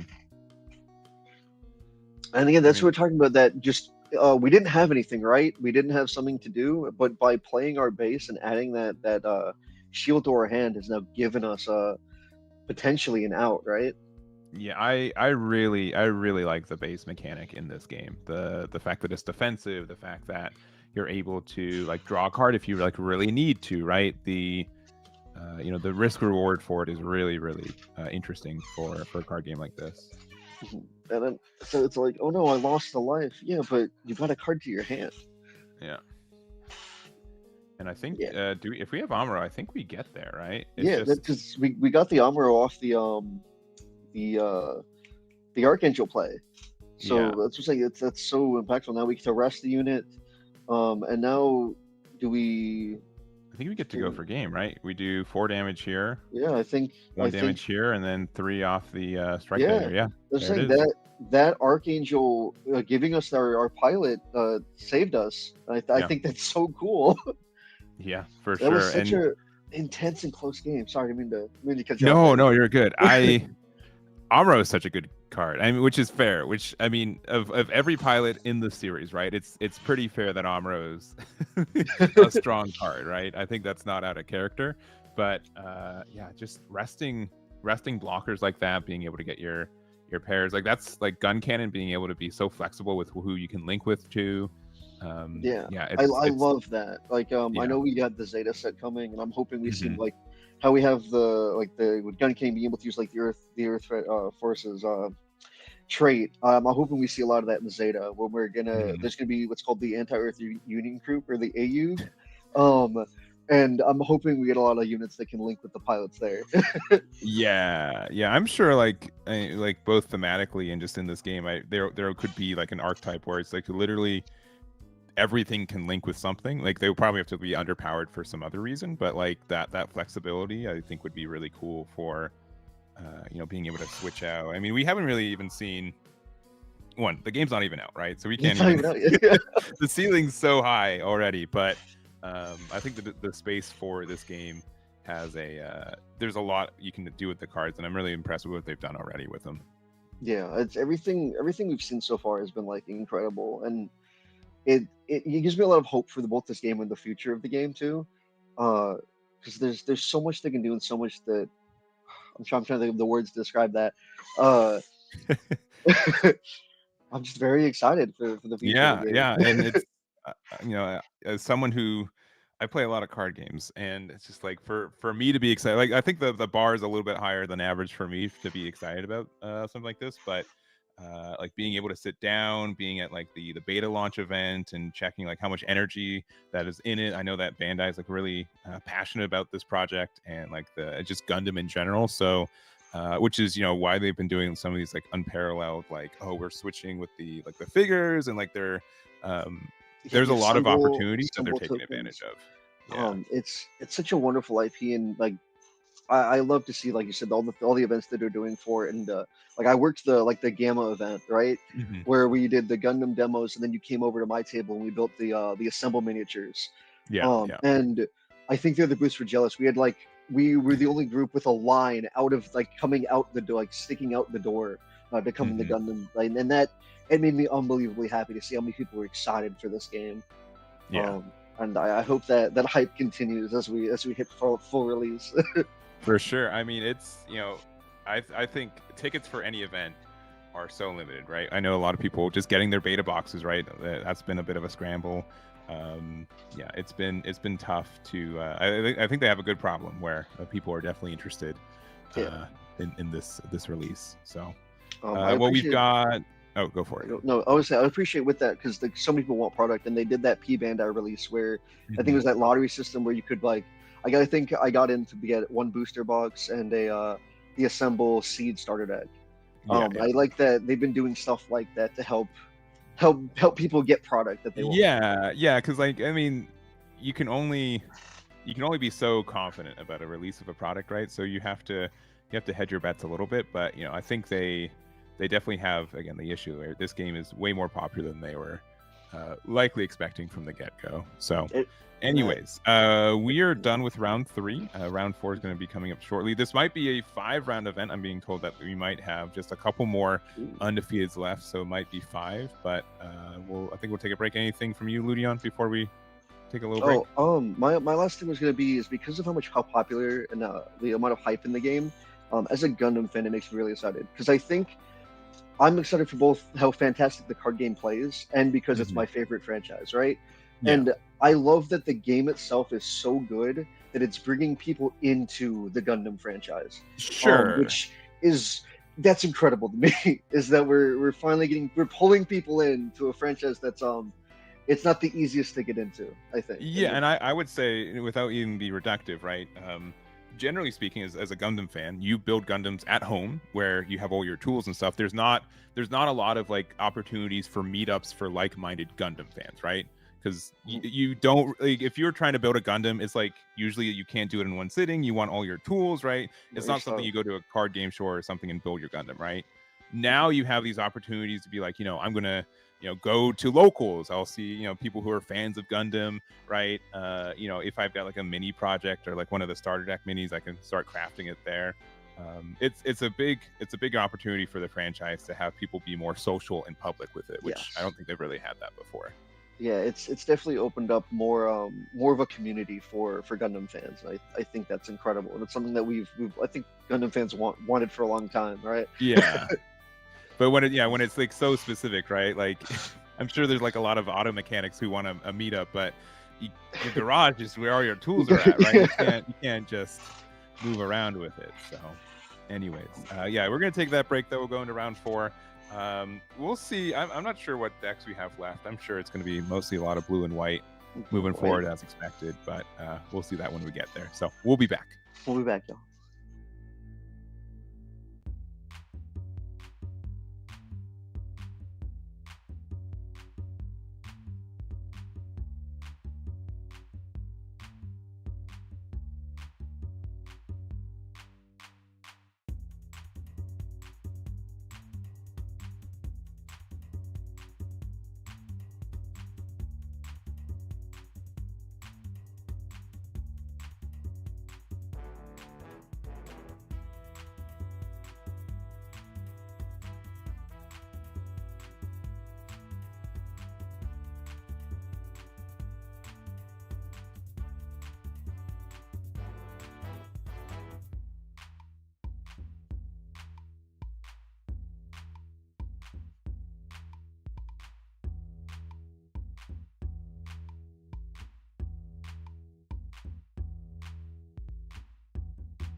All right, we are quickly back. That's kind of the thing with card game events. The pacing is really up in the air, right? When there's a variable of how fast these games go, but they're ready to go. They want to get into this 4th round, and maybe we should just jump over there. I think they're set up. They've already set up. We've already got our resources on field. See, our left side is going first. I mean, going second. We got our EX resource. Yeah, and this is day -30 for this game. Uh, it's understood people are still picking it up and learning it, but whenever I play a game with someone and they know what's up, man, oh, that's when we start getting fun, right? Right when like the trades happen fast, we know how the math works. That's when I think Gundam gets really That's when really we're good. gaming, yeah. Where we know like, hey, this is gonna be the better trade. I know to when to pair my unit. Yeah, Then they start picking up the speed. for sure. Okay, And we've already got our base gone. I know how the rules work. Like again, not not making fun of anyone, but like once we, I think Gundam is definitely a game where, I'm gonna have some friends over, we're gonna do some testing. We can grind out like 2 games in like 20 minutes if we're both I locked in. Yeah, I definitely think it's gonna be like and this is like a fantastic thing. It's gonna be one of those like low skill floor, very high ceilings kind of games, Yeah, which I really appreciate that when like the player skill is very important. It to kind of because it's a card game, right? There's always gonna be that like that amount of RNG. But I like when there's that high skill ceiling, you kind of by being a good player, you can mitigate that RNG, right? sure. I have this scale called the how likely can I teach my dad this card game scale, and this one rates really high on it. It's just the rules are pretty simple. It's especially we're using single digit numbers, which is less confusing at times. So I agree with that. We don't have like a lot of extra zeros on our yeah, on the end of the exactly. numbers. We have just the right amount of zeros. So that makes it I think really approachable to some people as well. I think like I've seen a lot of the demo events, and I think it's a real testament how easy the game is to pick up for a new player, for a new person. And I've also learned that this is a lot of at least some people that have been to those events. This is a lot of people's first TCGs, which is crazy. Yeah. And seeing those people play this for the first like this as their first card game and being able to pick it up easily, I think is also a testament how well designed this game is currently. Yeah, and I think like I'm guilty on the other side, right? I'm playing the Gundam card game, so I started making some model kits, which were really fun. The IP is just so flexible and the activities you can do with it, and how you can get involved. Yeah, we've got the IP is just huge, right? We have so many series, movies, we have so many games, and this is truly is just a fantastic addition to the Gundam franchise as a whole. And I love it, right? Because I love card games. We now have my favorite IP in a card game, and we get this. There's so much content. Like we've been seeing the reveals of like all these different series and starter decks. We have like Gundam X coming. We have Gundam Age coming, which a lot of people haven't seen. And that it's building a lot of hype for people who might be waiting for. Oh, I'm waiting for the Gundam Age deck, right? Well, guess what? They've already revealed that it's coming. I'm waiting, and that's also really exciting. Like there's just so many things that people love in this series. And we can kind of touch each part of it with this card game. Well, you can tell that like Bandai is equally excited. The fact that they've made promo videos for sets that are almost a year away. When we still haven't gotten set 1, right? So they're really invested. Yeah, right. Like they are down for the Gundam card game, and we are here for it. I'll tell you that. yeah. And with the gameplay so far, we definitely our player on our right side definitely seems to have taken control of the board state, right? They took that early damage, but have between the Archangel and our board, we've definitely kind of stabilized here. And I want to see if how our left level is going to our left side is going to respond. And then it is another blue white mirror, right? Yes, it is. Not surprising. I think Not surprising.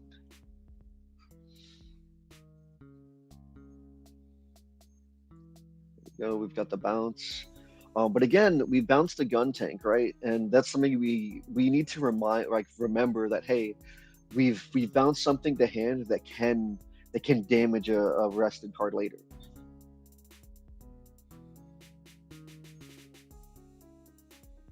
getting taken out of that Archangel. I think that's a good idea. Yeah, most cards bounce only opponent's cards, but yeah, being able to like bounce something back to our own hand to heal it, potentially. I know that there could be some times where I'm like, man, this pilot was really good when I activated it, but I wish I could use this other pilot on it now instead. We actually saw something really kind of neat in that kind of sense with a different tournament where they revealed like the Sword Strike, who, well, during with its length, when it attacks, it's forced to bounce a unit, right? So Yeah. if we had it came up in the match where they had their paired Sword Strike, so then the opponent was able to make a link unit, swing, do trade, put some damage on their link unit, and now if Sword Strike swung, it was forced. It would be forced to bounce our link unit, and so we could do it again next turn. Yeah. We're trading there. It's a good trade. Over to their airstrike.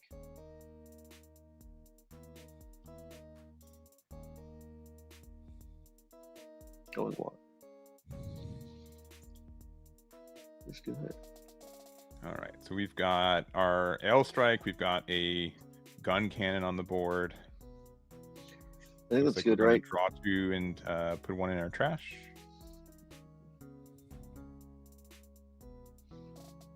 It's scary, right? Your opponent's like setting up a pretty good board of units with good stat lines, and we don't have a base to defend ourselves yet. Yeah. Our perfect strike coming down. Do we have a pilot for it? We're bringing in a missile. We still have our EX resource to use, so we're still holding on to it as well.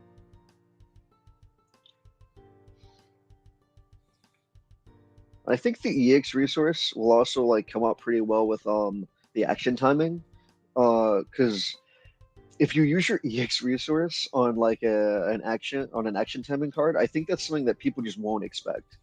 Yeah, I would definitely get. I mean, I've used the I've been doing a little bit of the demo app for some games, right?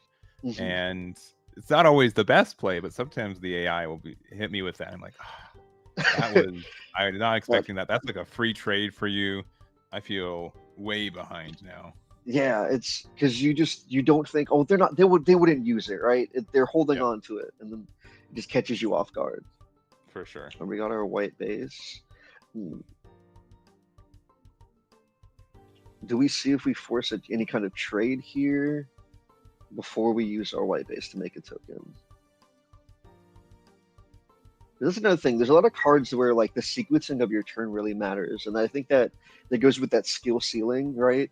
Because white base, of course, can make a unit depending on how many units you have in play, and if you're going to do any kind of trading or anything like that, you always want to do that before play any units. You want to make sure you get the best token you can at the time.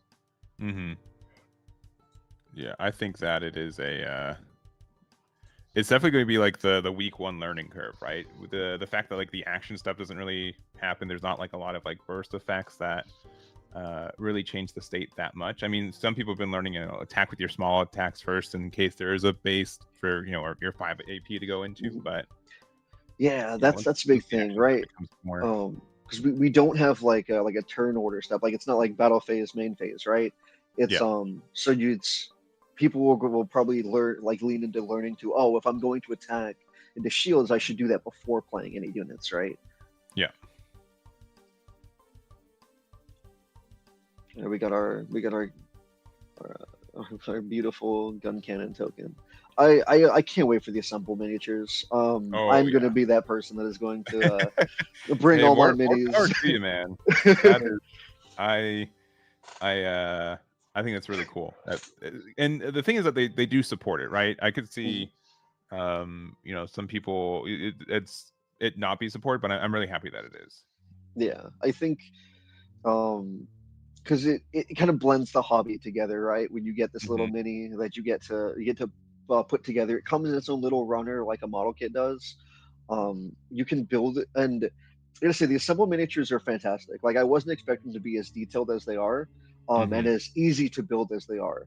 like without any instructions when I was doing the teaching people at the game event how to put the assemble miniatures together.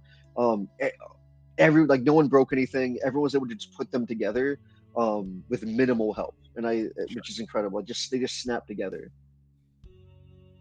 No, that's really cool that they've decided. Yeah, it's a minor thing, but it's a springboard for a lot of things. Of where a lot of Gundam players are going to get into card games, and a lot of card game players are going to get into Gundams. It's good 2 for 2. It's perfectly balanced. Definitely have an We've got interesting our board state going on. yeah, we've got again like our blocker setup. We've got white base on board, which this, if you do not get rid of this card, your opponent just generating more and more tokens is going to be absurd. We're going to get a draw 2 and trash 1. That's what I was saying earlier too. Like when the draw cards are very powerful, but you have to find like the times to use them right. And this is a perfect example, one of those times. Like you have an established board. You don't necessarily need to be spending the resources to deal with things. So you have that ability to now start getting more card advantage. Yeah. Making a token.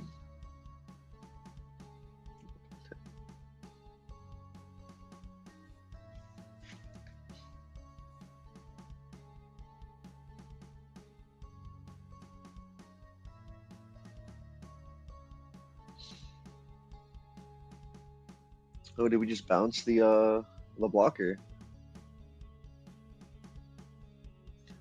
Yeah, we did the Witch and the Bride, right? Yeah, and I don't know how. Like, I remember when I first saw that card, I'm like, oh, this is game changer, right? And now I'm like, the tempo for it is like, I don't know, like sometimes like, man, I just gave them back their card, especially like if you have to bounce something back that already had like a pilot, linked with it. It's like, man, they don't really lose anything here except for just like a minor turn, and sometimes letting them reactivate their effects is way more powerful than not. But that's where like the action timing comes into play, right? Because like they spend their turn playing an Ale Strike, right? And they're like, I'm good, I have my blocker.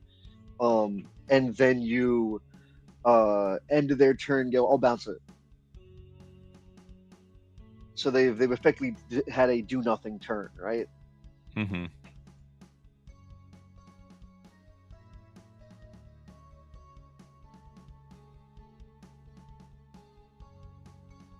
And also on the other side of it is like we mentioned previously, it's also an amazing tool at getting rid of tokens. Sure. Because they do not get that back. All right, and man, it is such a guilty pleasure of mine to be like, well, I've got 1 HP. So you still have to, gun tank is a good way to even that out, but it's just so obnoxious. And like, there you go. Man, and got 5 units, they're all at 1 HP, and I have to really answer them, and that's tough. And then there we saw the bounce remove the token. And then another strike dagger. So we've really turned the tables here on the left now. Yeah. And that is, like you mentioned, one of the downsides of bouncing. Like we got rid of the perfect strike, it came back. Or was it an L strike? Well, where with sending the units back to the hand, you're still giving them the resources for later.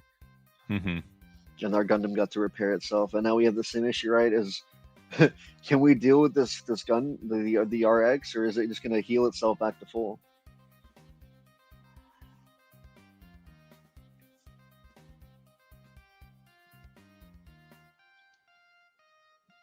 I love that the Gundam repairs itself. I love that it has repair. Yeah. I'm sure their opponent does not love that right now. Yeah. I mean, we're gonna draw more cards. You see, we're digging for an out, right? Yeah. I think I saw Cure in hand. I mean, how do we have, again? We have like 10 cards in hand. How do we not have? We have a lot.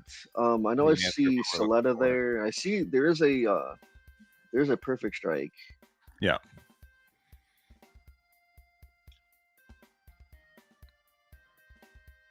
Curious what we'll do here. It's definitely a sticky like situation though. Your opponent is presenting lethal, and we do not have a way to get there. No, and we've got Kind of a obnoxious blocker. Yeah, it looks like we do have the L Strike and Kira, so this will balance the blocker back. Our gun tank would be able to trade with the strike. There we Oh go. no, There we we're going go. big. And we get. I love that. Perfect use of it. Getting rid of our Gundam there. We took a pilot, but very important, very impactful. And we got have enough cards where it doesn't really matter, right? Exactly. Yeah, Soletta is really nice, and we've got a lot of they're printing some alternate arts for these first couple of weeks for it, right? Yeah, and I'm really excited to see all the alt reveals. We are. Oh, there we go. The base can change things. I was gonna say we're still in danger of lethal though, right? Because all it takes is something like an Amuro to come down, tap our blocker, and then we have four swings. Mm-hmm. I mean, we still can attack with our L Strike here, right? So that'll probably go into the Rizel. And, well, the only issue is that we don't have enough to restand our blocker, right? I mean, we can trade though. We can not trade, but we can take out one of these units, which is probably the better play. Okay, yeah. So we just take the 1 damage. How many shields does their play on the left have? Because if they only have like one, like we could attack and then we can make them nervous about losing. I believe it's 2 kind of stacked. Okay. It's either 2 or 3 stacked on top of each other. It's a little hard to see. It's kind of like an orange blob. Thank goodness they're on the left side. I can't imagine if they were on the orange matte side with those sleeves. It would be very tough. So maybe it was 3 because I still see at least 2. I'm not sure. Yeah, it must be 3 now. Yeah, because we just as mentioned, got our own copy of Archangel. So playing back the perfect strike, we do have our own Kira, so that does get a very clean removal there. Yep.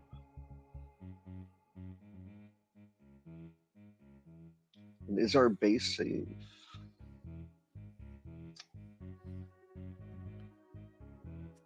So we got pilots. We're gonna draw some more cards.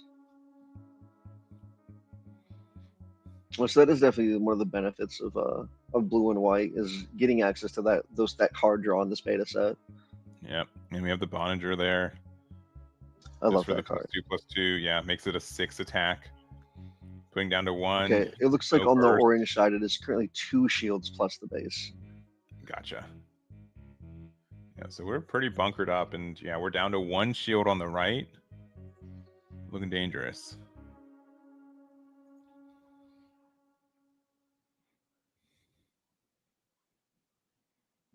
That's the thing. There's not a lot of at least in their current beta set, right, of ways to deal with wide boards yet. No. I know later on we're getting things like the Adzam, which was shown off that can like deal 1 damage to like all blockers or something. Yeah. We got Big Zam, which incredibly can just deal 4 damage like all blockers. Yeah. Very, very fitting for that card to do that kind of thing. Yeah. I love the Big Zam. I love mobile armors. I think the giant mobile weapons are they're really cool. Yeah. Yeah. No, the design's really fun and menacing. Yeah, but without something like that, it's going to be hard to kind of to deal with this board and be able to kind of stabilize ourselves. Yeah, something else that I'm kind of looking forward to also is that we kind of cap out at level 6, right, for a lot of these cards, which is why I think like we kind of run out of steam for things to do towards the mid to late game. But like now, like when we get to the real release, there's just so many high level units, right? Yeah, and like technically, like we can have something above level 10 with just how the EX resource system works too. We can get to what, level 15? Yeah, level 15 technically I think is where we cap out. Yeah, which I don't know like what will happen if we ever get there, but it would be kind of cool. It has to be just like a win the game. I would feel like, you know what I mean, like, or just you attack, remove all shields from all cards from your opponent's shield area, something like that, something like that. So like you have to spend all five your EX resources to like colony laser someone, blow up their shields. Are we scooping there? Yeah. I No. no, I Okay. no. We technically are still We're around. good. We're We're just good. attacking. The Yeah, like the like hand motion confused me. yeah. Sorry, yeah. They were like picking up their resources too, as if they were like But no, we're cleaning good. up. So We got double. We were able to deal with some of the board, and we got double blocker out. So yeah. we're still. There's our Amuro. Oh, there's Amuro though. What a guy. Do we have a link unit to follow up to? Yeah, because we just need. Because we. 'Cause And that's the thing. even Like if this is in this situation, right? Do you block or do you let it through? I mean, we have to block here, yeah, and then another link, yeah. There's the link. Okay. Here it is. Yeah, with Kira and Perfect Strike. So Yeah. that's gonna be it. Yeah, just kind of showing off the power of link units. Again, like Amuro is a really good card, but especially like in the mirror match, it can just be like a real breaker for any of those blockers. And you know, when it's linked, it represents 2 more damage essentially, right? It attacks and removes a blocker. And removes a blocker. And I think it's just really cool that the difference between like the pilots that are more used for linking and more used for pairing, because Sure. the pair effects can be so like on Armor were so powerful. Yeah. That was still a really good match. You know, they both did everything they could to kind of stave off their opponent, and it is a blue-white mirror, so it is a little grindy, but the link units really came in. Yeah, I agree, and I can definitely tell like both those players, you know, that's not their first. This is probably not their first tournament, their first time playing. You know, once you start getting people who know what the cycles are, the first movements for the little bit, you know, that's when you can get to some real grinds, which I really appreciate that gameplay. Oh, I didn't even. Oh, sorry, I haven't been looking at the chat. I didn't realize DigiPen asked what's our favorite model so far. That's tough. Like in terms of model kits, Mm-hmm. ah, I haven't made a lot, but the 2 I've made are there's a Unicorn Gundam Destroy mode, so it has like the red like LEDs through it, and the kit that I have did a really good job emulating that. And then I just have like a a high grade Wing Gundam that I made recently, which gotta do it. I think my favorite that I built is I'm really sad it ended up getting destroyed in a move. It was a Master Grade F91. It's an older kit, but one of the really cool things they did with the kit was there's in the movie there's a mobile armor at the end of the movie. I don't want to get too many spoilers. And Sure. it fights the F91, and they made the action base for the Master Grade that enemy mobile armor. So Really? it's standing above the mobile armor as it's attacking it, and I think that was really that's cool. really cool. Yeah, no, it's been fun to I've just started doing high grades, which the scaling of those kits are just exponential, and yeah, even just like the naming for it, like high grade, that's probably pretty, like there's no low grade, medium grade. It's like we do have like what is the SDs, like those super Yeah, deformed Gundams. yeah, there's that one. I mean, there's like a new Gundam where it was like literally is like beginner, like I think it was like beginner the entry grade. Like, grade, yeah, like yeah, the entry grade, yeah. Those are really cool.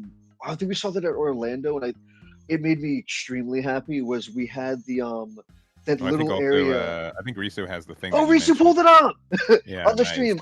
That was my favorite kit I built. Was the Master Grade. That looks sick. I really love that. Great. If I remember right, the cockpit also, like how you can see there's a little pilot inside the Rafflesia at the bottom. The cockpit could also open up, and you had a little white mini you could put in the F91 as well. Mm-hmm. That's so cool. I will say that my weakest thing has been posing. I do not know, like building it is fine, whatever, but posing them after the fact, that's an art. That's the real. That's difficult. Art. Like especially with older kits don't have as much like posability, but like thankfully a lot of like new kits you can do a lot of like whoops, I pulled his leg off. It's too flexible. Yeah, that too flexible. Hey, you've let me like you're like, hey, like, that's allowed to fall off, right? That isn't like an issue that I've done, right? Yeah, he's like it's very posable for a lot of like this isn't even that new. This is from a G-Reg. Sure. Okay. But it's cool. You can do a lot of posing and stuff with them. I have him over here just fighting the little assemble kit because it's funny. Yeah. But it's definitely was a thing where I was like, man, I can't get in the gun. I've got card game playing hands. These hands aren't good for arts and crafts. And it's been fun to really step that aside and just sincerely for me, it's just like to unplug from everything and just like focus on something that's It's a very relaxing analog. hobby. Like Mhm. there's two really cool things of regarding like building the model kits. I think it's very relaxing. Like kind of for yourself, you have something nice that you're building like you're building. Did you Yeah. kind of saying Gunpla battle in the chat? But also, the Gunpla community itself is also very welcoming in terms of like.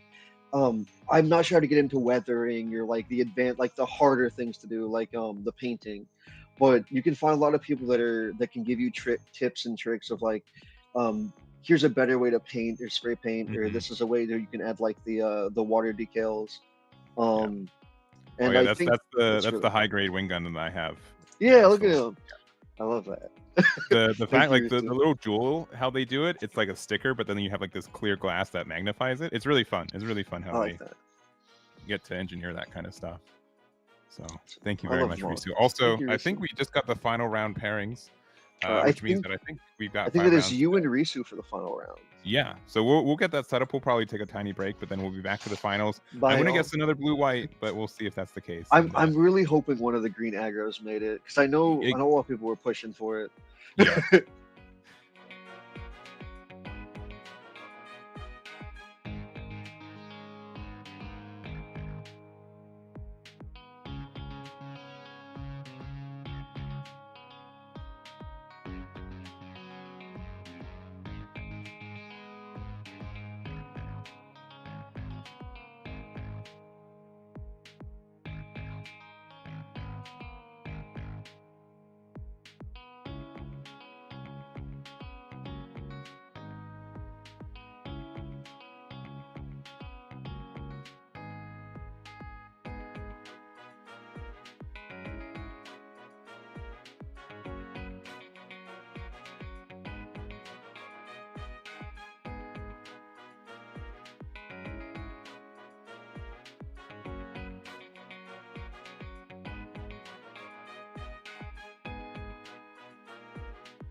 We're back. We're ready. It's the I'm finals. back. It's me and Eggman. How exciting. Hello.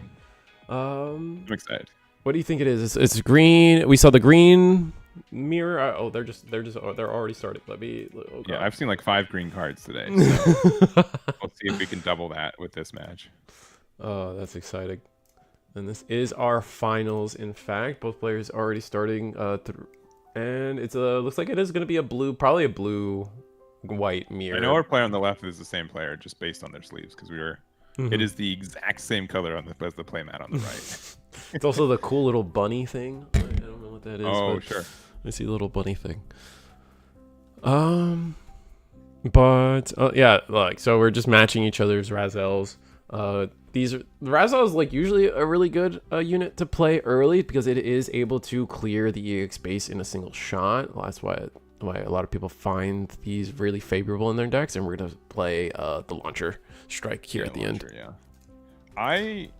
I think that if it was instead of 3/4, I'd be immediately on board for this card or any card kind of the stat line, right? The fact that it can trade with an EX base, but then you can go 2-for-1 against like 2/3/2s. Oh, that's true. That seems really, really strong, even without any additional things. But yeah, we're Mm-hmm. just going to take the block, play our own launcher, and yeah, pass it right back. Wow. Fair enough. The board pretty much equalized, except our player on the left does have the blocker. That could be... It's just going to stop the Razel because we do have the 4 health stat line, which is going to allow us to just eat up an attack and take the block. So we could probably... We're in not a great spot on the orange side of things. Yeah.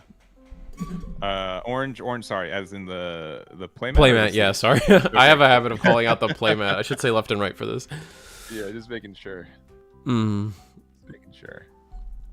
But here, I mean, it is our player on the right's turn now, and they got to decide: are we going to attack? We have 5. Do we use the EX? I think that's the EX resource we have on the side, so we're level 5.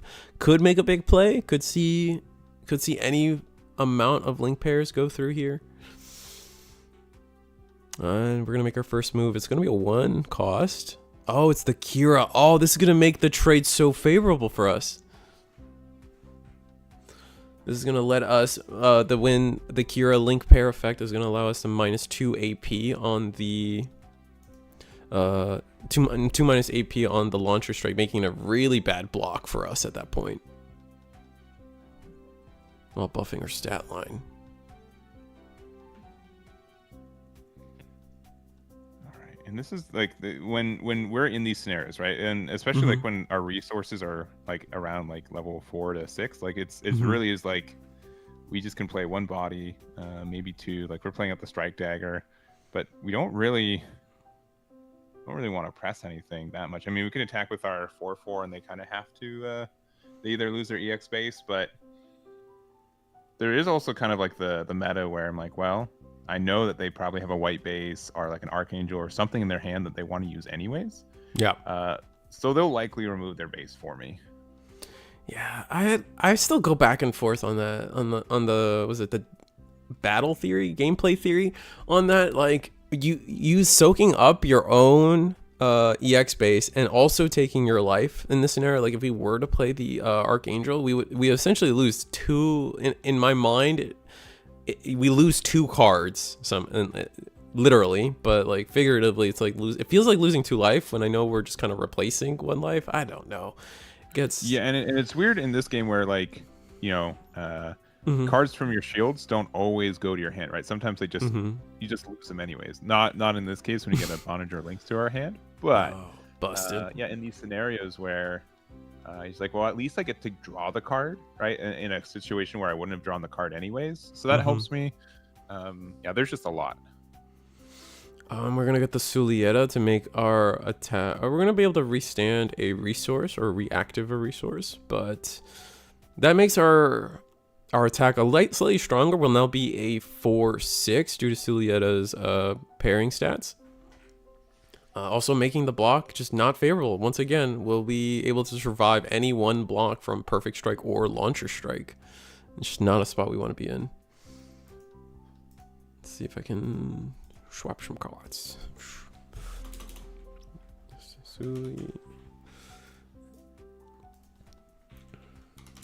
But here with 3 resources left, we could probably see another Launcher Strike, or maybe we finally use the EX resource and get another.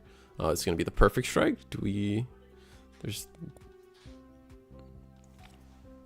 So Perfect Strike hitting the board here. Nothing to bounce, unfortunately, but does get board presence and a blocker out.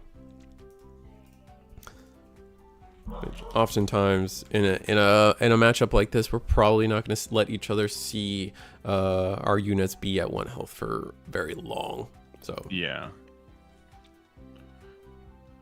and it is generally like in this, someone ends up having to be the aggressor, right? Even though these are more defensive decks, eventually someone has to be like, well, I want to press for some advantage first. And on the left, we're saying, we're going to kind of defend. We're going to try to starve them out of resources, out of the cards from their shield area, knowing that if we are able to stabilize, we can just get those shield damage later. So Right, because think we saw it in the last game where if you attack into a shield and then they get the burst effect to get a pilot to hand, that can completely change the script in terms of what your opponent's turn is going to be, and it could lead into a win, like we saw. And we got the Amuro. I believe that was Amuro Ray, or was that Kira that we just link prepared? I believe it was Amuro. Oh no. It definitely is Cure, I think. So now it's going to be the question of, do we attack with this Ale Strike? Oh, we're trading. We're going for 2-for-1s here. The Perfect Strike does attack into a link paired Raziel. And now we get to do some shield damage. EX base now gone. Oh, passing. Leaving our blockers up to be useful to us. No Archangel means we have to be a little safer with our shield count. Yeah, and we haven't seen weirdly, like I still am a big fan of white base in these decks. So when we end up just making like these really wide boards, that card gets a little bit worse just because we're only spitting out 1/1 tokens, right? But when those tokens become 2/2s, when they can really start being aggressive into enemy units, like a 2/2 can get into the strike dagger. A 2/2 can really just change. Even if they get blocked, it was a free unit that wasn't a card from hand. Not a free unit, but relatively easy to achieve unit that doesn't cost a card from hand. Like we've seen it a few times, and you've mentioned it, where this game can become quickly. You run out of things to do with your resources. In these later games, because you just don't have the cards to use them. So having ways to dump resources and essentially get more resources used per turn could be a relatively strong statistic to track in terms of winning a game.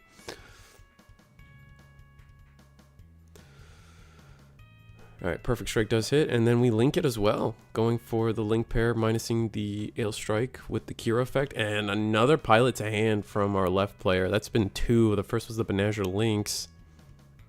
And then now the Kira. Yeah, that's fantastic. And one thing for this game is that generally, your curve of like how much my cost cards are, like what that looks like is kind of what determines this game. But having to balance like what are my pilots, what are my unit ratios, what are my commands and my bases, like there's just so much deck building for this one. And so when you're able to have so many burst effects and wildly likely get these effects off, you get a lot of consistency from it. What do we got to see here? We have to see.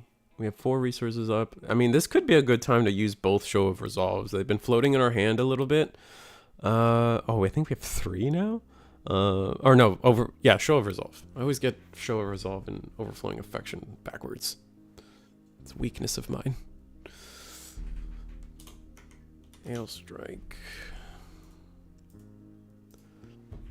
But here we can start thinking about, is it time to go aggressive with the double blocker on the other side? Probably not, but I feel like there's value in attacking with this strike dagger.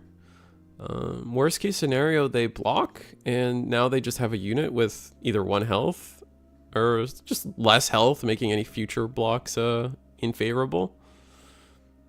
Instead, opting to play a Perfect Strike with a Kira, and wow. This is the Kira. At least one of these Kiras was the one that we gave them through shields and passing. And then having both,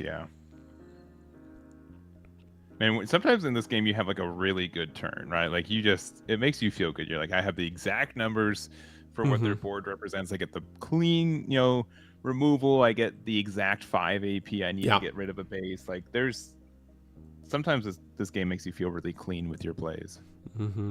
Like just like even here, just being able to perfectly use all 7 resources given to us, get 2 link pairs down, one of them attack, or 1 link pair down with another blocker. But here on the orange side, the right side of things, we do see the white base that you were mentioning. And this is the potential for us to, if we feel the need to try to do like a good trade, into like maybe the Ale Strike, Mm-hmm. then we can generate like a 2/2 body instead. Yeah, it looks like definitely like white using white base is definitely one of the last things you want to do. Resolving our own Shaw of Resolve here on the right side of the game, drawing 2 cards and adding 1 in advantage, but it's a little harder for our right player to actually dump resources into playing a card like that. Show of Resolve being 3 resources, it can be most of your gameplay, only being able to end the turn on a strike dagger going forward. Yeah.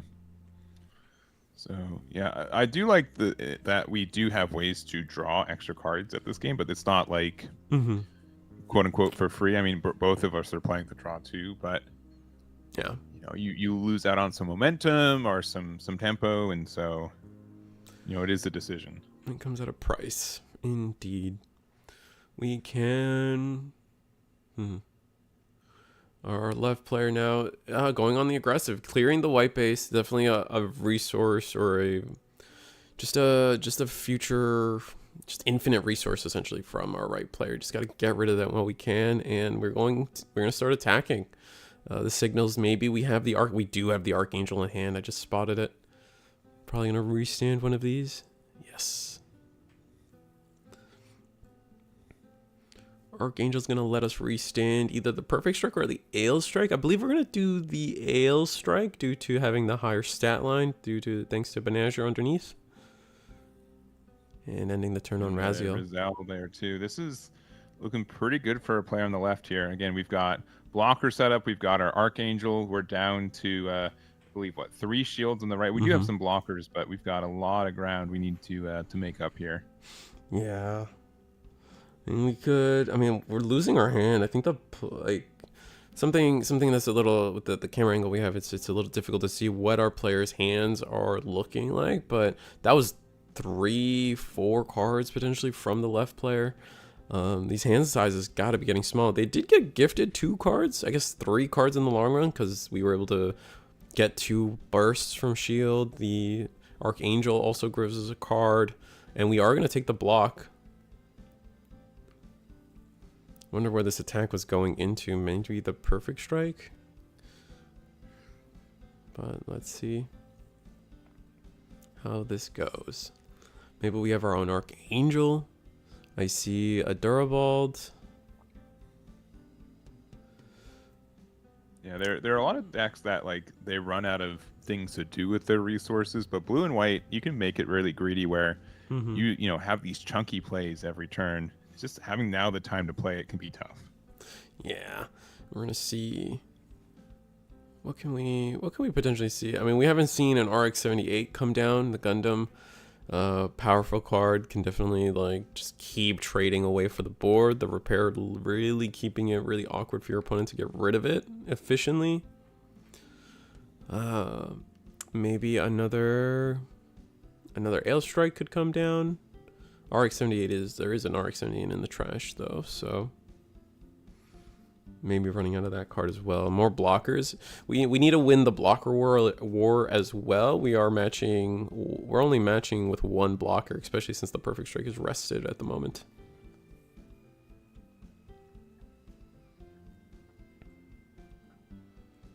We are what, level 1, 2, 3, level 8, I think. You think so? I usually stop counting after 5. Yeah, right. Like once, I mean, like, the highest level card we have is 6 right now in Wing Gundam, which very few people are on green. But we do have double blocker with the Ale and the Perfect Strike. And, you know, if we had a Kira here, that'd be pretty strong. Ideal. It's looking like that might not be the case, unfortunately. They just be running out of cards, but we are representing 3 blockers to 4 attacks. So at best case scenario, only one of these breaks through. Not attacking with the dagger. I feel like there was an open place to maybe attack with the dagger. I think what we're thinking though, I think we have a Soletta in hand. It doesn't link with Ale Strike, but it will give them back a card to kind of set them back at least a turn. And the fact that it makes us a 6 HP could make a difference on blocking and surviving an attack. Right. That's true. I guess we decided to attack with Perfect Strike on the other end. Yeah, because we also have, I think, Soletta underneath that one as well. Ah, and that will be. Oh no, we're still. It's still the player on the right's turn, and we attacked into the base. 4 damage on that base now. Gonna play a Durabalde to we just widen our board, so making it really kind of forcing our opponent's hand. The launcher strike attack into the base feels really awkward here due to it does. Yeah, I mean, you've been pretty vocal that we should be attacking into bases if we have the time to do so. Again, I've kind of said like either your card has 1 AP or 5 AP sometimes. But, oh man, we've got another Ail Strike with, I believe that's Kira again. So this might be enough for game. Yeah, I think it just is. We're gonna -2 the perfect strike. We're just gonna let our shields go. This could be pretty risky if we just have a bounce target on the way. Looks like we another Kira. We're gonna let the base go. We're gonna attack directly, and yeah, we got 2. That's just gonna be game. Wow. That's unfortunate. Well, our left player wins. Blue-white control takes the whole thing. Yeah, that's exciting. Not surprising, I think, but you know, you still have to be able to sequence your plays correctly. I think the value is there, and we really kind of see like the waterfall for this mirror match, where it's like we're both just standing guard, and then eventually someone feels confident that they have enough attacks to go for it, and it usually works out. Yeah, we'll get Ludion back here, and we'll just we'll wrap up what we thought, and that'd be it here at the Dugout. So let's get him on screen, and yeah, let's go. What'd you think, Ludion? How'd the finals go for you? That was pretty good. I was really happy we got to see the green round 1. But I think it was pretty expected that blue-white control would end up taking it. It kind of dominated our most of our beta tournaments for a long time, so it makes sense. We see it win here. I think draw power and consistency is just one of those things that just will take you a long way, right? Having both access to Show of Resolve and Overflowing Affection, even though we didn't see as much of that, I thought, but it's such a powerful combination of effects, right? We have the blocker, like being in a beta set where we don't have a lot of card draw alone, and resources are so important, right? We have these units that are sticking around for a longer period of times. We have the blockers to keep us going. You kind of just out resource a lot of the, like, if you're not blue and white, right? And then you have pilots like Kira, which are improving your trades, opposed to something in green like Wufei, which is pushing more damage but not improving your trades. Yeah. And then we also have all of the bouncing and resting effects, which we saw in a lot of those games. Amuro just resting that blocker so a link unit can take game. Yeah. It's just a lot of just a combination of just really strong effects. What about you, Eggman? How do you feel? How do you feel about going forward? Like once we have the full set, what colors are you going to be playing? Yeah, I really like Wing Gundam. Generally, like I think that there are some like cool boss monsters that we can finally kind of ramp into. We've had access to some ramp cards before, but when we cap out at like level 6, like there's not really a payoff for it. So I think that's really cool. We did get like a new reveal recently for like the Triple Ship Alliance, the thing that plays a token that also gives the token the ability to attack the same turn. I think is like really fun.